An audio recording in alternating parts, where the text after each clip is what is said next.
Hi, it's Ms. Martinez again, your high school art teacher.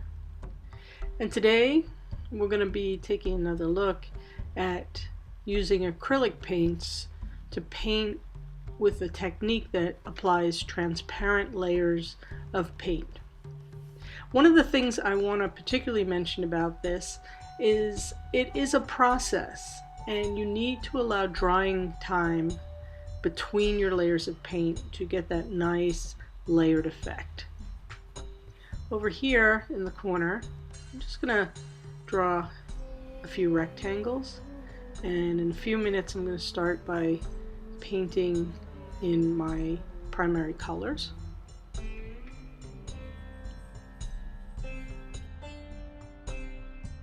Okay, so we'll do a little yellow. And then a bit of red. And rinse that brush. And of course some blue. I want to give that some drying time now. In the meantime, I'm going to make a quick little sketch of my hand so that we can use this to show how we apply this technique of transparent layers.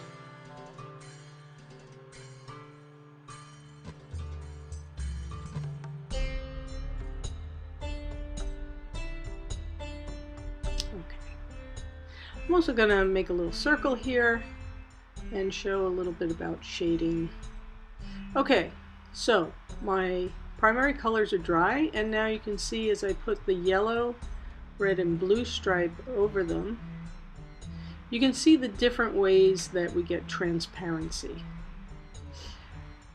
One of the things I want you to do when you're starting to paint your painting is to use a monochromatic base layer. And this is a very traditional way of painting, not just for acrylic paints, but even in oil paintings, masters tended to use a monochromatic layer.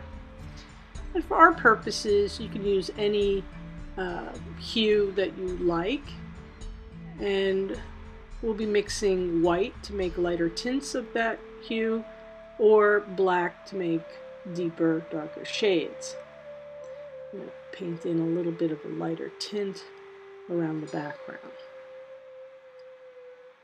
Okay, I'm going to mix a little bit of white in there and poke out the highlights.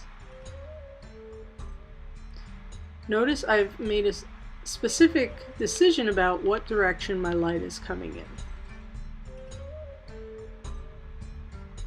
And now by mixing a little bit of black, I can get a darker shade of red, and I can begin to put some of the shadow areas, shading that in. And I'm going to let that dry. Meanwhile, I just want to show you here on this little ball shape how we can work with the wet paint if we work quickly. And I'm adding white, and notice how that white is being absorbed into the blue. And now adding a little bit of black to make a really dark shade of blue. I'm going to put my shadows in, make an even darker shade for the cast shadow of the ball on my imaginary plane. Okay.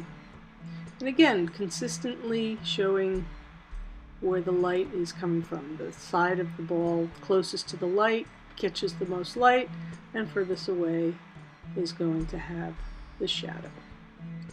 Alright, let's get back to our hand. So now I'm taking brown. My hand is completely dried, and now I'm painting a transparent layer of brown over the hand. And then applying the same technique that I did with the monochromatic base layer, but now with the brown, mixing white to have lighter tint values in the areas of the hand that are closest to our light source, catching the light. And then also mixing black with the brown to make a darker brown that's going to be on the side of the hand furthest away from the light source in the shadow. And if you look closely, you can see that some of that red base layer is still poking through. And that's fine. You know, it's one of the things that can kind of add a special quality and depth of the color to our image. It's up to you how many layers of transparent paint you want to put. Some of the Impressionists would put all kinds of layers of color. So I would like you very much to experiment with this particular technique. All right, go out there and have some fun.